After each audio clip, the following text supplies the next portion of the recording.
नमस्कार दोस्तों, आपका बहुत बहुत स्वागत है आपके अपने चैनल ज्ञान धर्म कर्म में। आज मैं आपको एक अद्भुत भगवान की कथा सुनाती हूँ। मैं श्वेता आपका इस चैनल पर स्वागत करती हूँ। अगर चैनल पे पहली बार आए हैं तो लाइक सब्सक्राइब कर दीजिए, इससे मनोबल बढ़ता है और आपको अच्छी ज्ञानवर्धक बातें सुनने को मिलेंगी। जी हाँ, आपने सही पढ़ा और सुना। भगवान जगन्नाथ जी बीमार पड़ते हैं, उन्हें काढ़ा औषधि दी जाती है, भगवान को हल्का भोजन खाने को दिया जाता है और ठीक हो जाने के बाद भगवान भ्रमण को निकलते हैं। ज्येष्ठ पूर्णिमा के दिन भगवान जगन्नाथ जी स्नान के लिए गर्भगृह से बाहर आते हैं। स्नान करने के बाद वे अस्वस्थ हो जाते हैं। इससे मंदिर के पट बंद हो जाते हैं। पुजारी कमरे के बाहर से ही दिया बत्ती करते रहते हैं।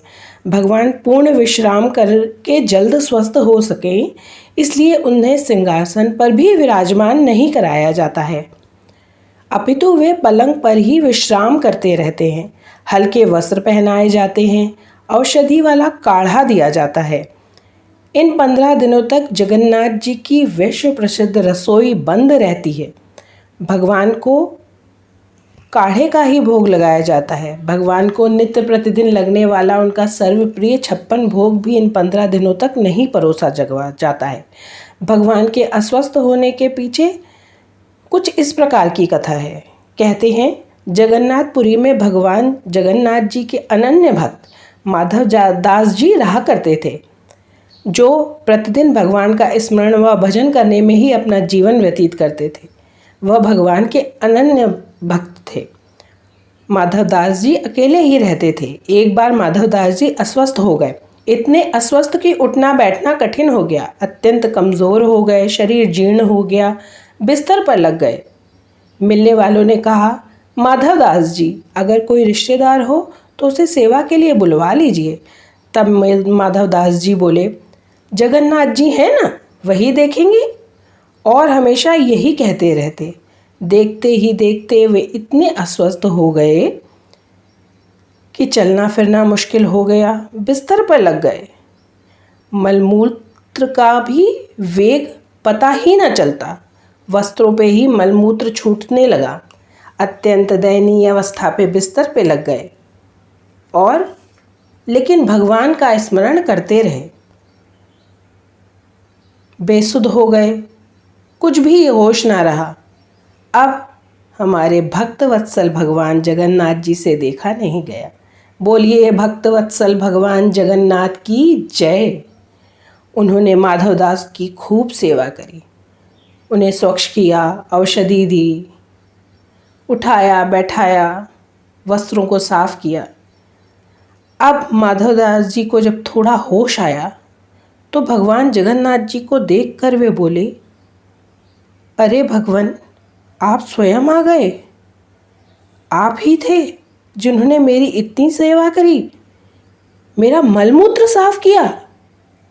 तब भगवान जी ने हंसते हुए उत्तर दिया, माधवा, तुम ही तो कहते थे तुम्हारा सिर्फ मैं हूँ, अतः मुझे आना पड़ा।